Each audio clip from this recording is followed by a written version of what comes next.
নমস্কার বন্ধুরা, ঘরে ইনফেকশন ছড়ানো বন্ধ করতে আজ আমি তিনটি এমন ওষুধের নাম বলবো যেটি সাধারণত সব ঘরেই থাকা দরকার। কেউ হাঁচি কাশি দিলে ভয় পান, ভাবছেন পুরো বাড়িতে ইনফেকশন ছড়িয়ে যাবে? আজ আমি তিনটি এমন ওষুধের নাম বলবো যেগুলো ডাক্তাররাও সাজেস্ট করে। Number 1, paracetamol 500। জ্বর, শরীরে ব্যথা হলেই এটি নেওয়া হয়। ঘরে একটা স্টক থাকার দরকার। এটি খালি পেটে খাওয়া যাবে না, দিনে 3 বারের বেশি নয়। Number 2, cetirizine 10 mg।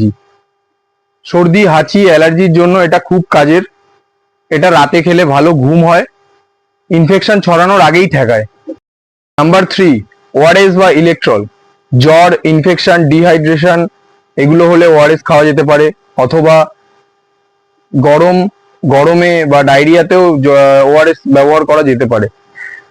2 থেকে 3 প্যাকেট অবশ্যই ঘরে রাখা উচিত। এই ওষুধগুলো শুধুমাত্র এমার্জেন্সি পারপাসের জন্য, অবশ্যই আপনার ঘরে রাখুন।